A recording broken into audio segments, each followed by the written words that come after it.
Thanks for coming, everyone.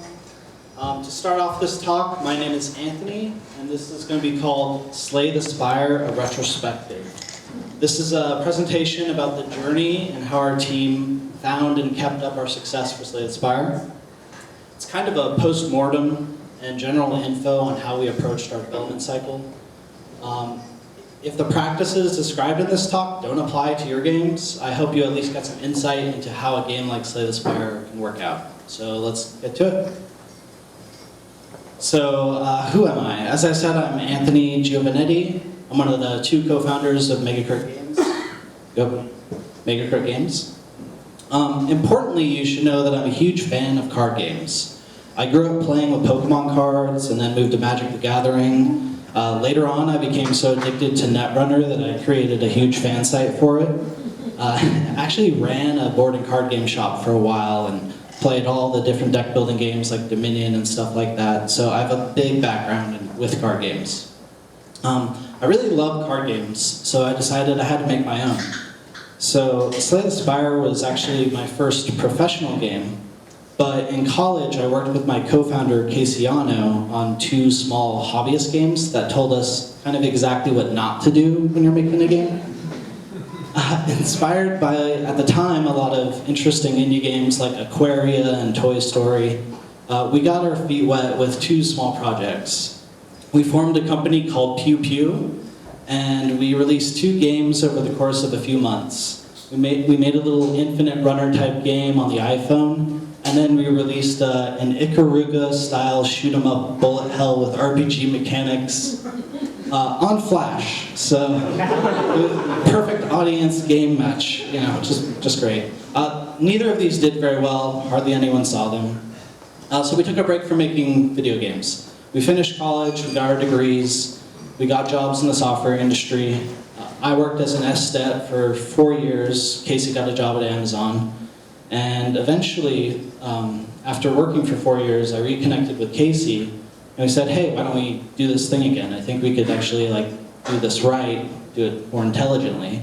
So we quit our jobs and we did full-time indie game dev. At the time we did this, I actually had a design document I had been working on for what would eventually become Slay the Spire. Okay, so what is Slay the Spire? Just in case you have no idea what it is.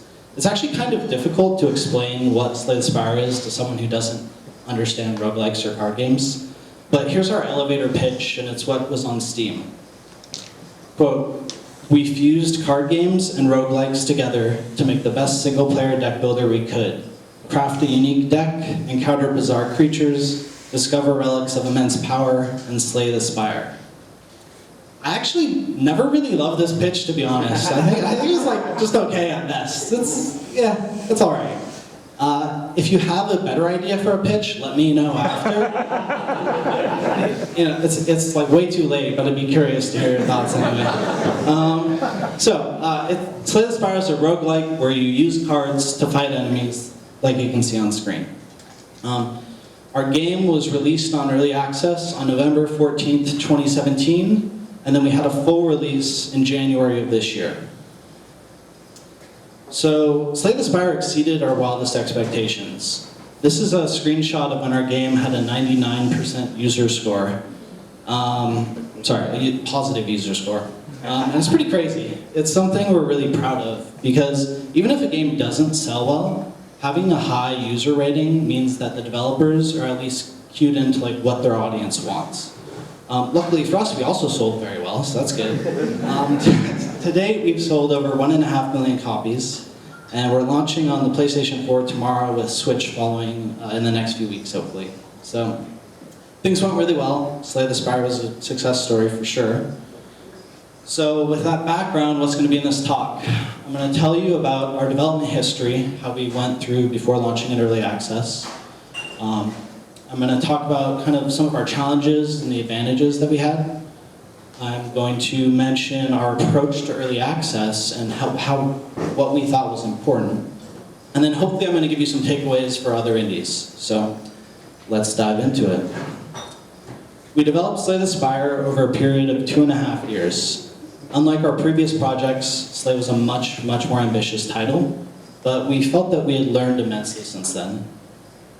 One of the big lessons that had been hammered into me from our previous experiences was how absolutely vital the playtesting process and iteration was.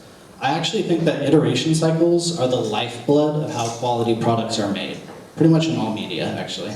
I had an overall vision for the game that I wanted, but the balance, the UI, all the little details, the various features, these were things that I knew we would have to iterate on, and I can just think of them up front. So to just look at one aspect briefly, how do we balance all of the hundreds of different cards and relics and other content together? Especially when you start to get all of the interactions between them. It can quickly balloon into a near endless task. As a longtime card game player, I knew that even really experienced design teams with lots of resources, working in established IPs, they still mess up their balance all the time. I mean, that just happens. So for us, balance was going to have to be something that I cared about very early on, and we tried to scale up as we went along. I wanted to start on this early, even before we knew a lot of the different details that were going to end up in the final game. So what were some of the tools that we used? Well, of course, we played the game an absurd amount of time ourselves, but we also made a really concerted effort early on to expand our playtest reach and ability to gather feedback. So to this end, we made use of a few specific tools to greatly amplify our efforts. The first tool that we started using was we set up an internal playtester Slack that all playtesters would use to communicate, get new game builds, etc. We wanted to make things easy for our playtesters and for us, so we used a bot to collect all of the feedback that people would report. I always hated filling out playtest surveys, and I had done that in the past for some other people's games. So I wanted to make the barrier to give feedback as low as possible. Even if the idea of the playtester is bad, I still want to hear it. So we gave them a place where they could say anything. As a result, the playtesters gave as much feedback as they wanted at any time without feeling like it was a burden on them. Our feedback bot would store it and collect it for us later, so we could also look at it whenever we wanted. Then I used my strong connections with the Netrunner community to invite in some of the top-level Netrunner players to provide high-quality feedback and encourage them to break the game, even really early on. I mean, this was done when we still had like stick figure level art. So one of the reasons that this was actually sustainable for us is that basically every day we would push out a new build of Slay the Spire with a changelog into a Slack channel that our playtesters had access to. The constant stream of new content and updates meant that our playtesters had something that they could keep coming back to. They didn't just play their friend's game and they were bored of it and then moved on. We had playtesters who played the game throughout the 2.5 years of development and played thousands of runs. The second tool that we used early on was that we created a metric server. As a data-driven person, I wanted the ability to really try and test our assumptions regarding balance. To that end, we built this metric server so that we could get data from all of our players at any time. On death or victory, anonymous data is sent back to us and collected for analysis. This means that even the very quiet playtesters who maybe aren't contributing anything, never telling us any feedback, the runs that they're doing are still giving us data and being useful to us. This is really important when you're just two people and your friends as playtesters. You need every single bit of data you can get. This was just absolutely vital to us when we had no resources. So with those two tools in place, we also made huge use of our local indie scene and events. All of our friends who we invited into our secret playtesting group, they were all having a good time. However, friends can be too polite. They may not tell you if their game is bad or not fun. And they're your friends, they have the exact same interests you are. You have to showcase your game to strangers. So we took our game outside. We attended a handful of different in-person events, expos, and festivals. We took our game to easily 10 plus different events in the Seattle, Indy area. And we found that these were actually incredibly useful. People would sit down at our booth and they got glued to the chair. Some people would play the first act over and over again, but even these people who were really liking the game, we would sit behind them with a notepad and take notes on every little thing we could, trying to get as much detail out of them as we could. Now, we didn't get any notable press from these events, but we made a lot of connections and got a feel for what kind of processes and practices were good for game development. Also, just having people play the game was useful for streamlining our interface and finding bugs. We would make sure to have notepads, like I said, and because of that, because every single time we're focusing on detail, you're getting good feedback at every event. It was also just motivating to see people enjoy our game. The initial setup with the posters and banners was very inexpensive, and I think seeing your game at a booth just makes it all feel really official to yourself, and that motivation is really important when you're going early on. So I would highly recommend going to events, and we actually never went to an event out of state. Everything was done locally.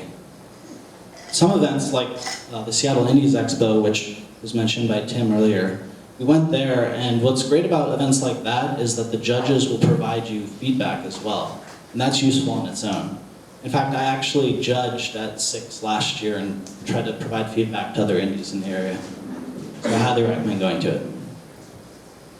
Okay, so our first prototype had begun in August 2015. You can actually see some of the very high quality art that we have up here for it. Super great. It was essentially silent development for a little over 2 years, with another year and a half of trying to get attention before release. So just some advice. If you think that you want to release a game that will take 1 year of development, it's not. It's not. It's going to take at least 2, at least double your estimates because they're going to be wrong. So anyway, during the time that we were iterating on the design, we started fleshing out the visuals. We hired a contractor to create professional-looking backgrounds. We found a composer to work with and voice actors so that we could get some atmospheric music going. Lots of work was being done in parallel. Things were really coming along. Once we felt that our game was presentable enough, but not complete, we had decided to begin promoting and kind of getting the game out there, trying to get press, build hype, things like that. We worked on a trailer, which was released after about a year and a half of development. We set up a fully functioning website with press kit. We were participating in every single screenshot Saturday on sites like Reddit. We posted GIFs that were interesting to us anyway, on Twitter and everywhere else. We were doing this for several months. We created entries on IndieDB and other sites. The website didn't get any visitors. Our email subscription list was basically nothing. All of our social media posts had maybe like low hundreds of impressions. Wasn't really working out. Our game didn't really stand out from the crowd during the pre-release promotion phase. We tried making interesting progress screenshots and GIFs, but we just lacked the visual impact of games like Cuphead or Ori and the Blind Forest, Hollow Knight, stuff like that. The screenshot of Slay the Spire does not really grab you and demand your attention. Compound this with the fact that we have no reputations as game developers at the time, and many more games were coming out.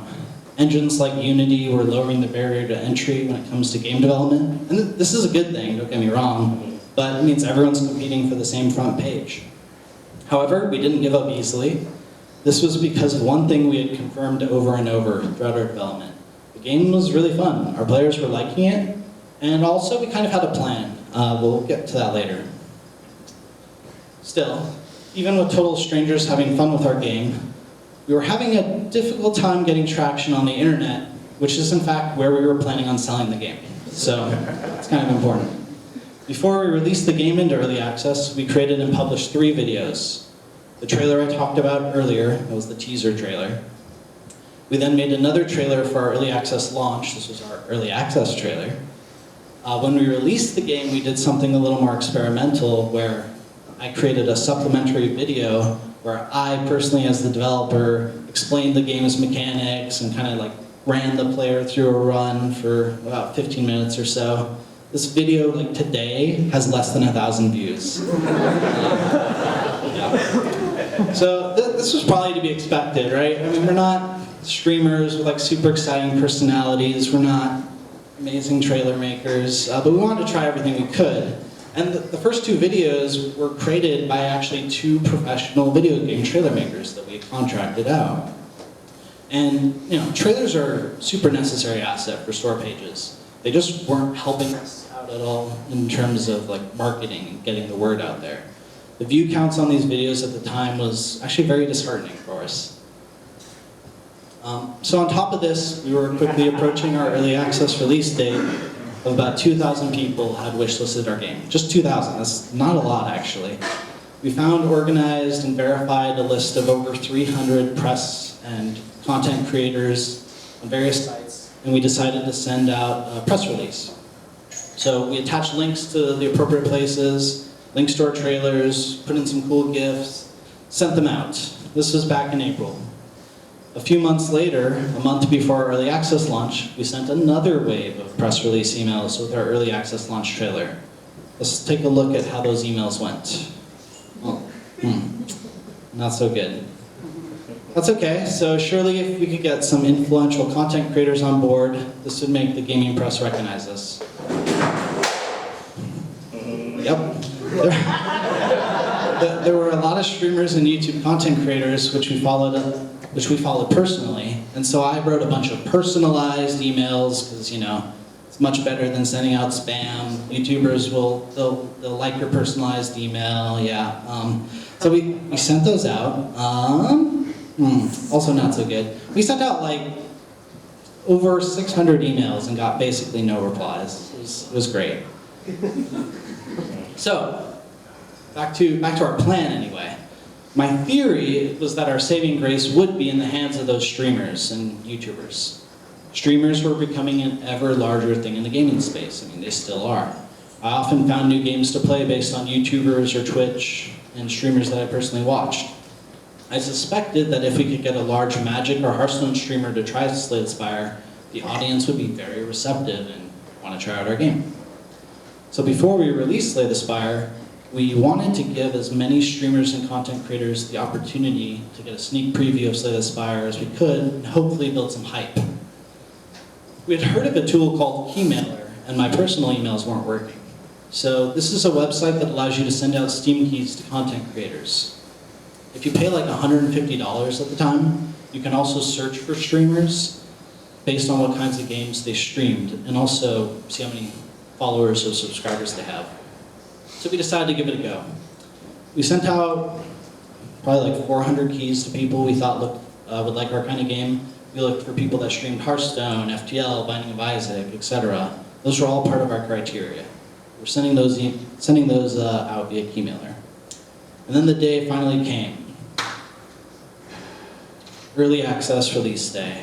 On November 14th, 2017, we were available on early access. Anybody in the world could buy and play the game. Leading to this, we made a countdown consisting of 7 GIFs, one for each day, about our upcoming launch on Twitter and Facebook. And making GIFs is a lot of work. But anyway, we told all of our friends and family, everybody we knew. We made an announcement on the Steam Store page, on all of our social media pages. We sent out all those press emails I was talking about. We kept sending out Steam keys through Keymailer. Yay! Well, we sold 2,200 copies in the first 2 weeks. Our first 2 weeks after we launched on early access, it was really exciting. On day 1, we sold 300 copies. Day 2, 400, go in the right direction. Day 3, 200. Then 150 copies, then 120 copies, then 90 copies. Our first 2 weeks kind of sucked. It was not what we wanted. And if you look at most games on Steam Spy, the bulk of your sales are in those first 2 weeks, for most games. Early access or not, it doesn't matter. Usually those first 2 weeks are vital, and if you have a bad early access launch, you probably have a bad full release launch. So this was a little disheartening. Now it's not always the case, of course, but yeah. So what were we doing during these 2 weeks when everything was not going very well? Honestly, nothing very special actually. Our sales weren't very good, but we just kind of kept working. The game was in early access, it wasn't even done yet. Our hope was that we could grind away at it and make the game successful once we got into full release. Working on the game was comfortable. It was what we had been doing up until release. All those promotional gifts and Keymailer and store setup, they were really annoying and kind of hated doing them. And honestly, we just wanted to work again. So we promised to release a patch every week, so we kept on adding content, balancing the game, and fixing bugs. This is what we had been doing the past 2 years anyway. Nothing had really changed except that we were going to push a build to Steam every week instead. Although, funny story on that, I say every week, but 9 months after this, we were looking back at our early access page to change some wording, and we saw that the blurb said that we would push an update every 2 weeks instead. And we just looked at each other, Casey and I, and we said, so many extra weeks. But you know what, our community loved it, obviously. So, anyway, we noticed that a lot of the reviews mentioned that they saw their favorite streamer play the game, so it encouraged them to buy the game. And these were streamers that we had sent out keys to on Keymailer. So Keymailer was actually kind of doing good. This encouraged us to send out more keys on Keymailer.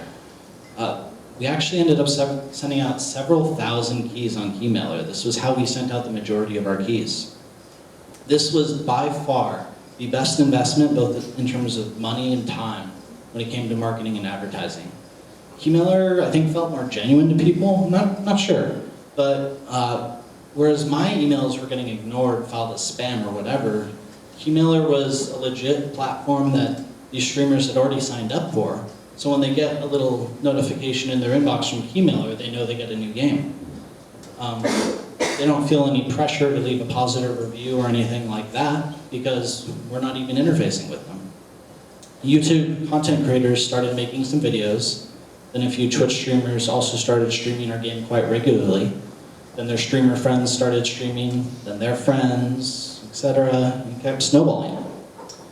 What compelled the very few first folks to endorse or review our game? I don't know. You know, players who like card games, they just decided to try it out.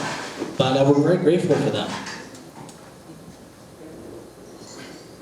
Our initial success,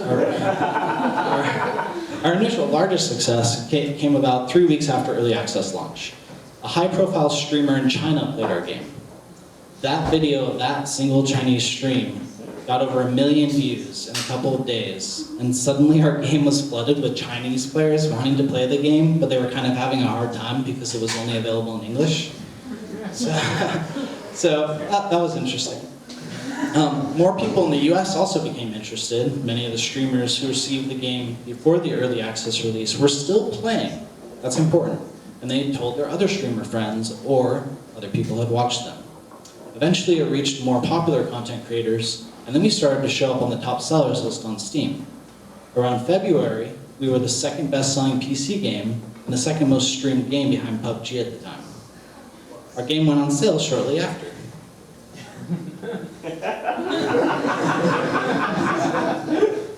We didn't have any connections, our trailer wasn't impressive, our social media presence, quite frankly, sucked. I was really bad at writing emails, but it didn't matter.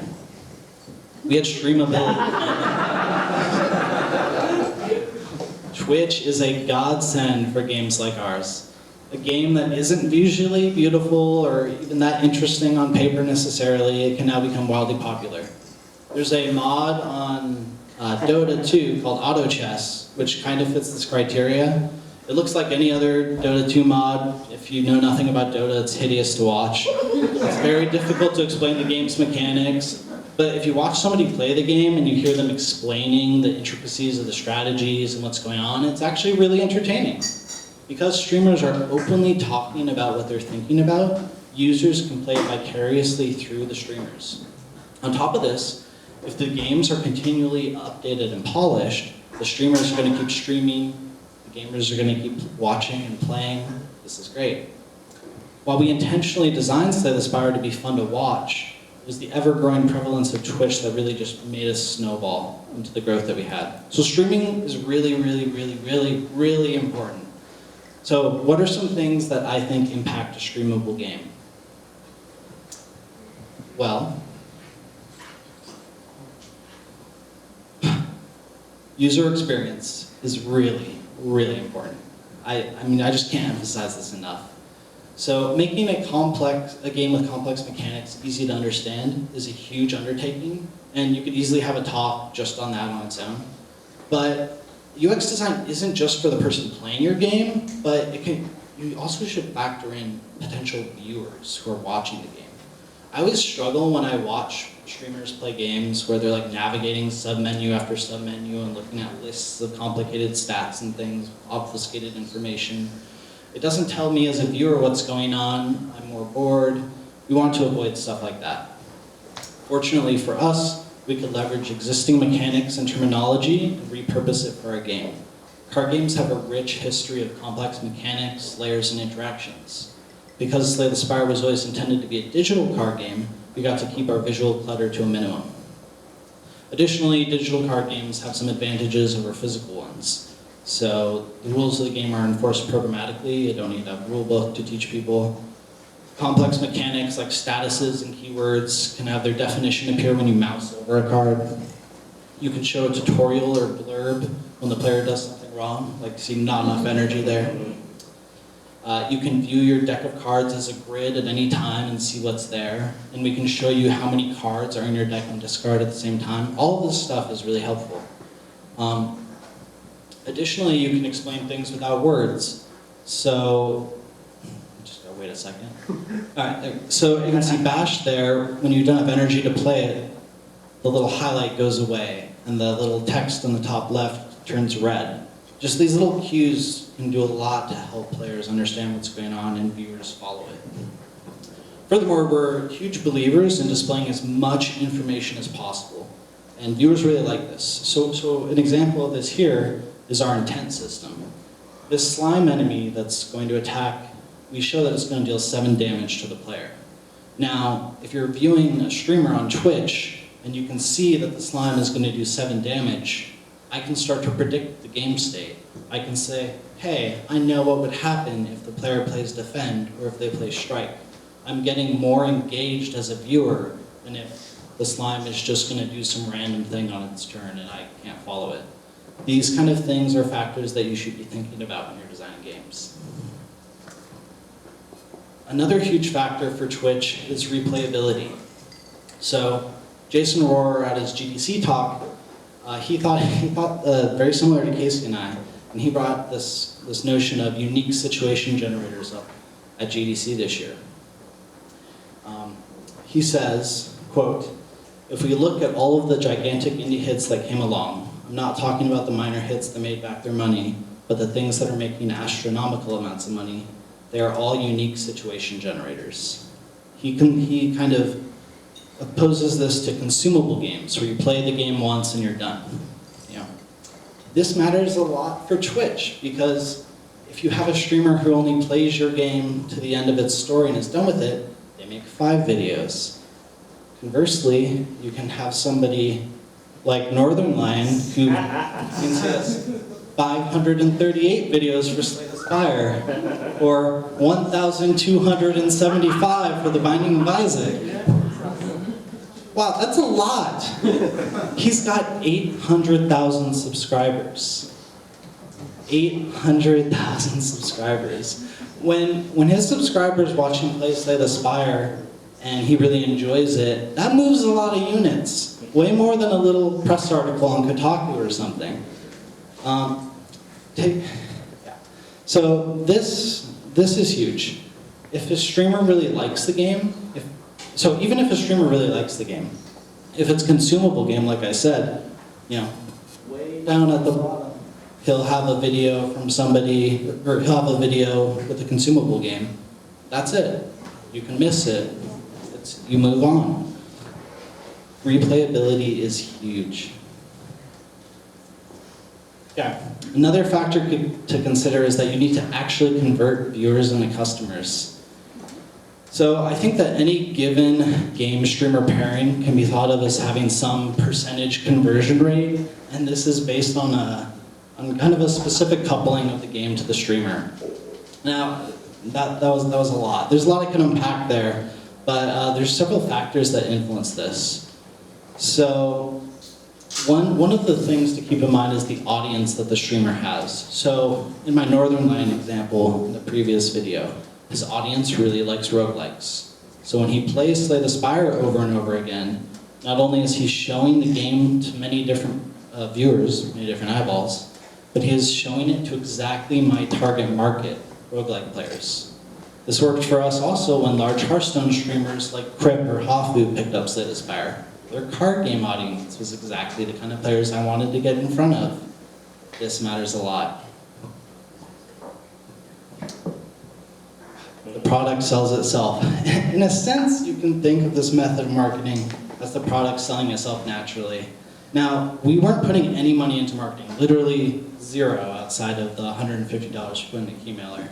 And we just kept improving the game and interacting with the community. This method of development was well suited for us because we're a very small team, we didn't have resources, we could just focus on the development of the game. This is basically the dream, right? In order to accomplish this dream, you need a strong pipeline, or to put it simply, a method of acquiring feedback, pushing updates, and talking to the community. Slay the Spire got an update every week on the main branch during early access between November 14th, 2017 and January 23rd, 2019. The game was updated 57 times. And that's not all. 1 month after early access, we also created a beta branch so that players could get a sneak preview of upcoming content, bug fixes, experimental features, etc. We thought that having a beta branch was necessary for weekly patches because we didn't have a dedicated QA team, so we'd use our players. Whenever we added anything that there was a risk, stuff would break. With a beta branch, we were able to push riskier code, and the players playing on the beta branch would let us know if we broke something, and we did. We broke a lot of things. So, some pros and cons of weekly patches. 1, new stuff's always happening, constant excitement. Players are loving it, they're loving you. 2, great for transparency. It's a good way of addressing overarching problems, discussing what's coming soon, and it's a way to discuss what's happening with your players. 3, the weekly focus actually helps you prioritize how you're doing your patches. We would always try to have some kind of focus in every weekly update. However, there's a big con. Some things that you're trying to do just take longer than a week, and if you're trying to fit that into a weekly update schedule, you're going to have lamer, less interesting patches as you try to get the larger feature done in the background. Additionally, we spent a lot of time. We spent basically a whole day every week just doing the patch, having to post the Steam announcement, make sure it looks all nice, make sure that we have locked down the code and we're happy with it. So, and then of course, you also have to just deal with the real world getting in your way. If you get sick, if you have jury duty, which happened, if one of us is moving, all of these things can get in the way of a nice, consistent weekly patch on a specific day. So if we could do it all over again, we've talked about this, we probably would do it every 2 weeks instead, maybe. Hades, which is a neat game by Supergiant that's in early access right now, they're doing a monthly update model, and they're actually doing a very good job at that. Okay, and we were mainly talking to people through Steam announcements because that's where you buy the game. Whenever we would post announcements, we would cross-post it everywhere though. We would cross-post it on our Discord channel, Twitter, Facebook. We also interacted heavily with our subreddit, and I would often interact with streamers live when they were playing. I would just have up on another monitor streamers playing Slay the Spire. I could go in and say things in Twitch chat. And then Twitch chat would freak out because the developers, thought how it's streamer. We tried to funnel people into our Discord channel because we found it to be the easiest format where we could communicate with our players in real time. We wanted to be as plugged in with our community as we could because people notice your presence. They care a lot about it. When your community is happy with you as a developer, they're going to evangelize your game, they're going to give you the support that you need. These are all very useful tools as an indie. We also had the internal tool during our private testing that I mentioned earlier called FeedbackBot. We actually brought this tool into our Discord server and we rebranded it as SpireBot. So now any one of our players could give us that bug reporting and feedback that we had established in our Slack. We try to follow a simple set of ideas. Acknowledge problems and critical discussions whenever you can. If there's a bug, just fix it, because people like it when you fix things and the developer's seen as responding to you. And 3, identify and support key community members. People really like that. If you can be an active community member, your community is going to reciprocate. All right, kill all the bugs. We wanted to make filing bugs easy and fun. So here's the Spire bot I was talking about. We rebirthed it from Slack, and you can see here that it's actually thanking the person who filed the bug. That's important. And then this is just getting filed somewhere where we can always look at it later and work on it. On the left, you can see somebody posting a bug to Reddit, and Casey there comments on it, says, "Oops, it'll be fixed in about 20 minutes." And I mean, that's just great. Like, I wish Comcast was that good. I don't know. So, I'll say a few things. You should always be thankful for your bugs, even if they're duplicates. We would actually see some members in our Discord yell at people when they would file duplicate bugs. It's like, no, don't do that. Like, I'd rather hear about the duplicates, because then I can know, oh hey, lots of our players are experiencing this. It's not just like a one-off thing. And if needed, just ask them for more information. If I was confused about a bug report or something, I could just at the person and ask them. Treat them like a real person, and you'll get more useful feedback. And then we always thank the community for doing a job that requires the QA team, which would easily cost an arm and a leg. We never felt bad about deploying and fixing. The more often that you can push your fixes out, the more comfortable and confident you're going to be pushing builds. Hotfixes were easy on us. We're a small team with a small game. We could actually afford that luxury, so we took advantage of it. Okay, so jumping to something else. This was one of the big factors in Slay the Spire's success. This is our sales data from 2 weeks after early access release to 6 weeks after release. And it's a big pie chart, but I'll just point out the noteworthy thing. All of the English-speaking regions are 41% of our sales. China was 43%. This is before we had any localization. So that was impressive. Fast forward 1 year, and China is still the #1 region. We were localized at this point. Now, plan ahead when it comes to localization, is what I would say. You should plan how you want to handle multiple languages and don't half-ass it.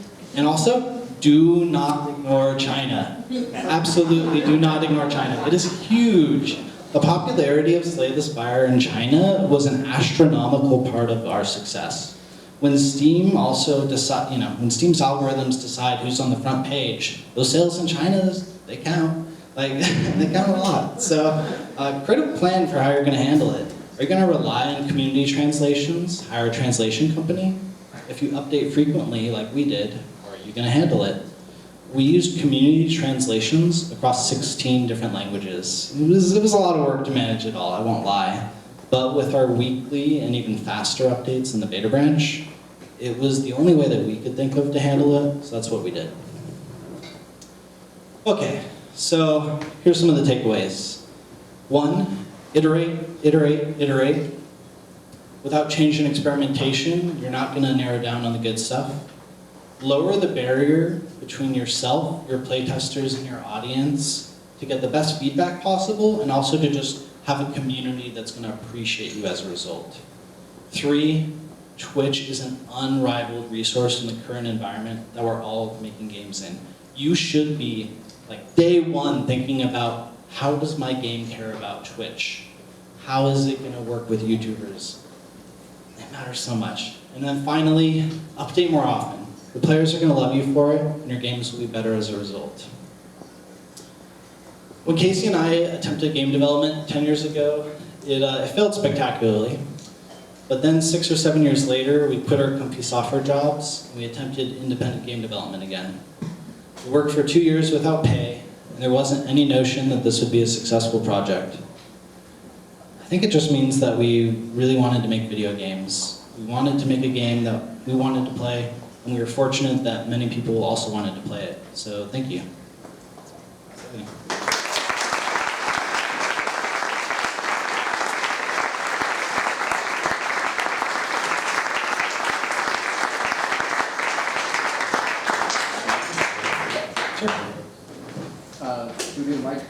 recording or? No, okay. So just the very end there, you mentioned that you guys were posting on Reddit, posting in Discord. I guess you abandoned Slack at some point.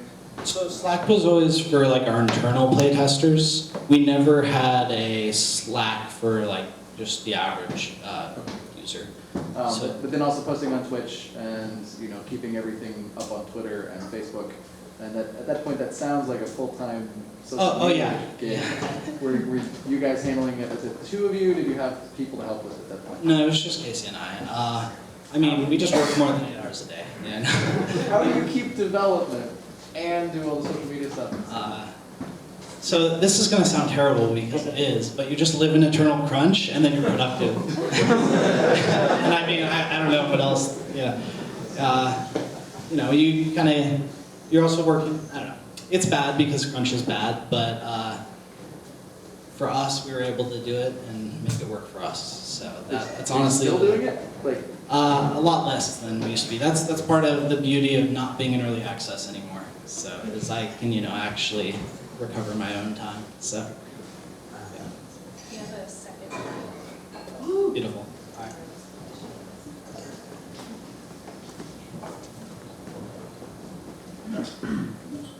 Thank you. Great talk, by the way. You mentioned the feedback bot. Is that something you developed in-house, or is that something that's readily available for game developers? It was something one of our playtesters made for us. What? So this was a playtester who easily has played thousands and thousands of hours of Slay the Spire, and he really liked our game. So, but this was early on. He made it for us. We could have done it. And so a quick follow-up question is, what did the feedback bot actually do other than say thank you? I mean, it's obviously something more intelligent than that, right? Yeah, so it'll say like thank you. In Slack it said thank you for posting feedback. This will be stored for the super attractive and intelligent devs to look at later. And then it posted it and collected it into a channel that was into different channels that were sorted based on the type of feedback or bug or whatever. And then we could go and look at it later and just like handle the tasks. Great, thank you. Mm-hmm. And the big thing is we try to have fun with it. So like another thing that the feedback bot did is there's one event in the second act where you get basically mugged by people and you can choose to either give them your money and flee or fight them. And there's like an internal joke among our playtesters where who was the bigger coward. So in our metrics, we started like store who had actually paid the most money to. We try to have fun with it and just even engaging just our friends as playtesters, and that kind of stuff is appreciated and it shows. So yeah. Over here. So I have kind of a general question about a specific mechanic. So you were saying obviously how Twitch is like super important to your development and getting kind of the word out in your marketing essentially. So as someone who streamed the game, there was a feature in which you copy and paste a file and you would put some like login information, and then the viewers, your Twitch viewers, would allow to vote on cards. So basically I would just like to ask you how that went in development, how you thought of it, and how you think that turned into marketing, turned into connections for you. Sure. So that was actually a very nice tool. I think the streamers really like it. I honestly don't remember how it was thought of. I suspect it was actually an idea from somebody who said, "Hey, wouldn't this be cool if this?" And then I asked my wife if she could do it, and then she did it. And right there, because she actually knows it. Yeah, and so yeah. And then she worked it out in like a day, and then she put it in the game. Well, for someone who streamed it and used the tool, it has been very, very helpful. And it's something that before we had, it was something that I really wanted to do. It was like, oh, the viewers gets to make my day. And that was like a perfect interface for it. So thank you. Yeah, no, I'm glad you like it. And that's an example of like just listening to your community, because they're going to come up with a lot of cool ideas that you wouldn't just think of naturally. Right? So.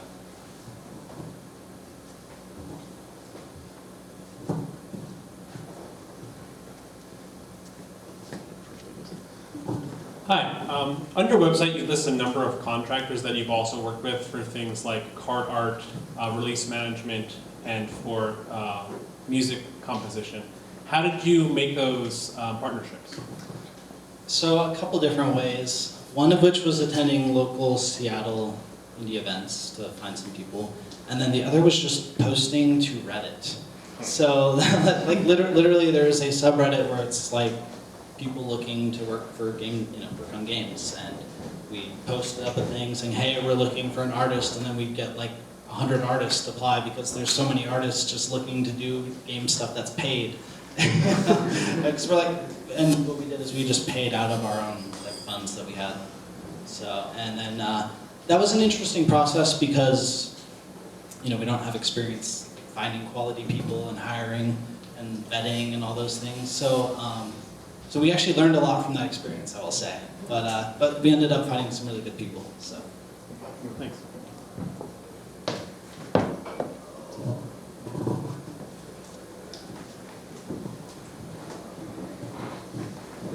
That's more of a general question as well. I assume for the 2 years you were doing this by yourself, you were basically living off your own savings. yeah. So basically, well, one is both of us were married to software developer wives, so that helps.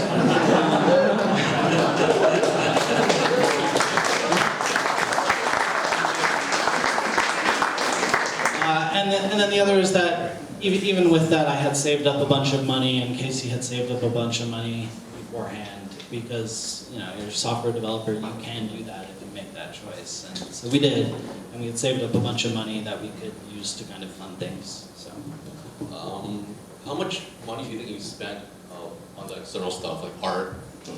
not that much actually. Our budget was very, very small. Well, I'd have to like add everything up, but less than 50,000 for sure. Pretty good ROI. Last question. At what point do you think you would stop? If you like, I assume at a certain point you would basically say, you know what, this is not working. When I get bored of it, I mean, at some point I'll be like, I'm done with games, and maybe I want to go do something else. But right now I want to keep making games, and I think Casey does too. So.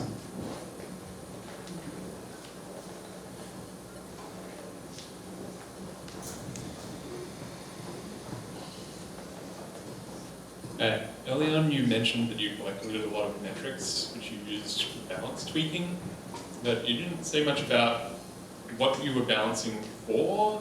Because I can imagine in a single player game it would be totally awesome to just have a super overpowered relic or combo that you discover and then it blows out the metrics massively. It's cool. Sure, yeah, sure. So I tried not to go too much into that because I gave an entire talk at GDC about how we approach balance. But basically, the big thing that we wanted to do with our balance was make it so that everything was viable. So in particular for like cards, for example, that everything would be viable to take a certain percentage of the time. I'm fine with having certain cards be weaker than other cards because of our roguelike nature. Because like in Magic or Hearthstone, if you have degenerate, overpowered cards, you can just always play those cards. In Slay the Spire, you won't always get them, so we can have a larger level, a larger range of balance, and it can still be okay. The thing that I really wanted to avoid was having cards that are like never ever taken because they're pointless, or having cards that you always take them 100% of the time. That can be okay like once or twice tops, but yeah. So things like that, trying to get the range right, and then getting the enemies right so that I have the difficulty where I want it, things like that. Time for one more.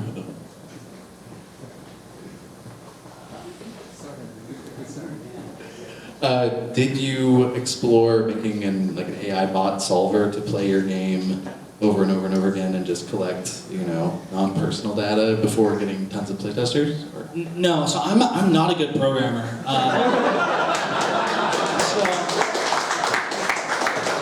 I consider myself much more of a designer. My wife is the better programmer, which is yeah. Anyway. But I always thought that that would be something that's cool. So a couple like PhD students in computer science have like sent us emails and things, and I've tried to give them data whenever I could and help them out. And recently, actually, one of the very cool members in our community posted to YouTube a video of an AI that he had made that plays Slay the Spire. I actually posted it on our Twitter, so you could find it through there. But yes, so somebody's done it through the modding interface, which is neat. Yeah. Well, and I guess if that was the last question, thanks for coming, everyone. I hope you like it.